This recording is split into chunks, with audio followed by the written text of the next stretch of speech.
ធីសាស្ត្រនៅក្នុងការដោះស្រាយបញ្ហាជាមួយនឹងអតិថិជនតាមរយៈការប្រើប្រាស់ last method ចឹងបងប្អូនប្រហែលជាចាំអីពាក្យថា last គឺជាអក្សរកាត់មកពីពាក្យថា listen អក្សរ L ហើយ A គឺ apologize S គឺ solve problem T គឺ thank you អញ្ចឹង last នេះគឺយើងប្រើប្រាស់នៅពេលដែលយើងមានបញ្ហាជាមួយនឹងអតិថិជនរបស់យើងមិនថាអតិថិជននឹងគាត់ត្រូវឬក៏គាត់ខុសទេអញ្ចឹងដំណោះស្រាយ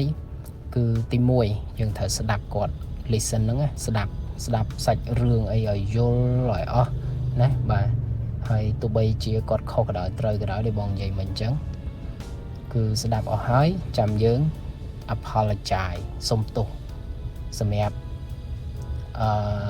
អ្វីដែលវាកើតឡើងហើយនឹង experience ដែលគាត់ទទួលបាននៅក្នុងហាងរបស់យើងអញ្ចឹងយើង apologize ទៅលើរឿងហ្នឹងហើយ S គឺយើងរកដំណោះស្រាយជូនគាត់យើងដោះស្រាយបើសិនបើវាពាក់ព័ន្ធជាមួយនឹងការខ្វះខាតលុយ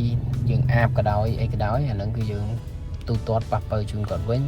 ហើយបើសិនបើក្នុងករណីថាអាកប្បកិរិយាឬក៏កាយវិការណាមួយមិនសមស្របរបស់បុគ្គលិកផងយើងអញ្ចឹងយើងជំរាបប្រាប់គាត់ថាយើងនឹងពង្រឹងទៅលើអាកប្បកិរិយាហើយនឹងកាយវិការពាក្យសម្ដីផងបុគ្គលិកផងយើងអញ្ចឹងទៅណាជូនទៅដល់គាត់ហើយចុងក្រោយគេ T គឺយើង thank you បាទអរគុណគាត់សម្រាប់ការ support ការប្រើប្រាស់សេវាកម្មផងយើងអញ្ចឹងអរគុណគាត់ហើយសូមឲ្យគាត់អញ្ជើញមកប្រើប្រាស់បន្តទៀតនៅពេលក្រោយអញ្ចឹងណាបាទអញ្ចឹងនេះជាការរំលឹកជូនដល់បងប្អូនទាំងអស់គ្នាហើយបងសង្ឃឹមថាយើងនឹងយកអានឹងទៅចែកចាយជូនទៅដល់បុគ្គលិកផងយើងគ្រប់ជាន់ថ្នាក់ហើយឲ្យគាត់អនុវត្តណាបាទអនុវត្តហើយក៏លើកទឹកចិត្តឲ្យបងប្អូនទាំងអស់គ្នាអាសាប្រជុំជាមួយនឹងបុគ្គលិកផងយើងនៅខាងក្រោមបាទហើយឲ្យគាត់ពង្រឹងទៅលើសេវាកម្មរបស់យើងហើយដោយបងតែងតែ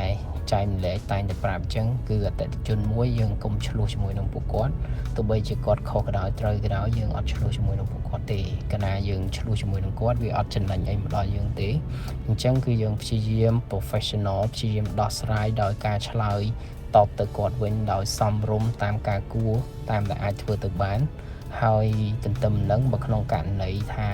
អាកប្បកិរិយាទង្វើផងគាត់ឬក៏ការសំណូមពរការទាមទារផងគាត់លើសលប់លើសពីដែនសមត្ថកិច្ចរបស់យើងអញ្ចឹងយើងជំរាបប្រាប់គាត់ថាឥឡូវវាលើសពីដែនសមត្ថកិច្ចផងខ្ញុំហើយអញ្ចឹងខ្ញុំសូមពេលវេលាបងបន្តិច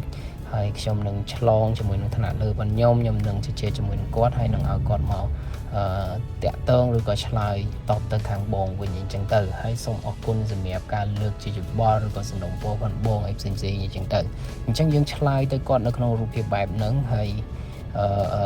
ដោយទុនភ្លន់សមរម្យថ្លៃថ្នូរ professional អញ្ចឹងនៅពេលដែលឧទាហរណ៍ថាសម្រាប់ក្នុងនាមគាត់ឧទាហរណ៍ជាអតិថិជនជាមនុស្សថ្លៃថ្នូរជាមនុស្សដែលមានមុខមានមាត់គណៈពេលដែលយើងជាបុគ្គលិកធម្មតាយើងចេះប្រើប្រាស់ភាសា professional សមរម្យថ្លៃថ្នូរទុនភ្លន់ពីរោះបាទហើយទោះបីជាកំហុសនឹងជាកំហុសគាត់ក៏ដោយតែយើងចេះដាក់ខ្លួនយើងចេះសុំទោសចំអីគាត់មិនដឹងតែលាអៀខ្លួនរឿងគាត់ហើយបាទ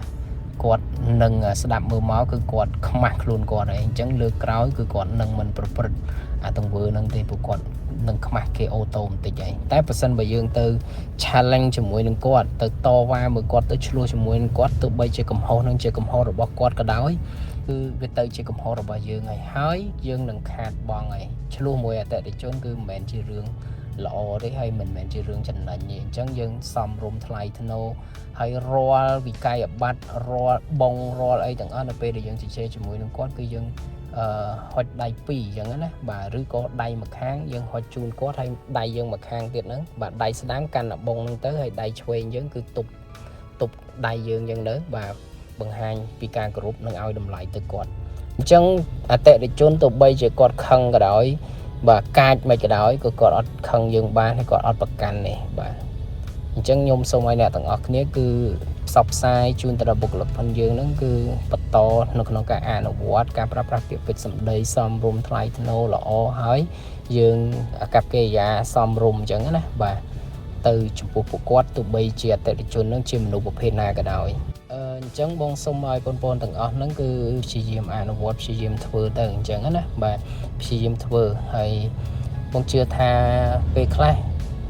យើងរៀងពិបាកបន្តិចពីព្រោះថាអតិថិជនទាំងអស់វាមិនសុទ្ធតែស្រួលទេអញ្ចឹងណាបាទគឺវាពិបាកប៉ុន្តែក៏យើងត្រូវមក reflect មើលទៅលើសកម្មភាពការនិយាយស្ដីអាកប្បកិរិយាផងយើងដែរតើអ្វីដែលយើងធ្វើហ្នឹងសមរម្យនៅល្អនៅបាទជួនកាលបើសិនបើយើងកលែងមកមើលខ្លួនឯងយើង review ខ្លួនឯងយើងនៅអត់ទាន់បានធ្វើល្អទេយើងកែតម្រូវអញ្ចឹងណាយើងកែតម្រូវទាំងបុគ្គលិកខ្លួនឯងក៏ត្រូវមើលខ្លួនឯងផងទាំងបងប្អូនទាំងអស់គ្នាដែលជាថ្នាក់ដឹកនាំនោះក៏ត្រូវតែមើលអាសាតាមដានអាសាស្ដាប់ជួនកាលយើងទៅឈរនៅពីក្រោយឬក៏ឈរនៅកន្លែងណាមួយឲ្យចាំស្ដាប់ហើយនឹងចាំមើលអំពីសកម្មភាពនិងកាយវិការរបស់បុគ្គលិករបស់យើងតើគាត់ធ្វើនឹងបានពេញលក្ខណៈនៅឬក៏នៅមានចន្លោះខ្វះខាតនៅត្រង់ប្រការណាមួយឬក៏កន្លែងណាមួយអញ្ចឹងយើងអាចជួយផ្ដល់ជាយោបល់កែតម្រូវគាត់អញ្ចឹងណាបាទពីពុកបុគ្គលិកផងយើងគឺគាត់សិតតែថ្មីដែរអញ្ចឹងគឺយើងត្រូវការតាមដានយើងត្រូវការមើលត្រូវការអីបាទភ័យបញ្យល់ប្រាប់ពួកគាត់ឲ្យគាត់យល់ដឹងហើយស៊ីជម្រៅទៅលើការផ្ដល់សេវាកម្មណាបាទជូនទៅដល់អតិថិជនយើងអត់ទៅឲ្យគេជិះជាន់ទេយើងអត់ទៅឲ្យគេមើលងាយទេប៉ុន្តែយើងបង្ហាញអំពីការយកចិត្តទុកដាក់ការខ្វាយខ្វល់ហើយនិងភាពprofessional របស់យើងទៅកាន់ពួកគាត់ហើយដូចបងនិយាយសារខាងលើចឹងនៅពេលដែលក្នុងនាមយើងជាបុគ្គលិកធម្មតាម្នាក់ដែលយើងមានការប្រើប្រាស់ពាក្យពេចន៍សម្ដីកាយវិការសមរម្យថ្លៃថ្នូរហើយមានសុជីវធម៌ល្អគណៈពេលដែលគាត់អ្នកមានលុយមានកាក់មានមុខមានមាត់តែអាកាយវិការអាកប្បកិរិយាផងគាត់អត់ល្អរយគឺគាត់លាខ្លួនគាត់ហើយបាទអាហ្នឹងគឺវាអញ្ចឹង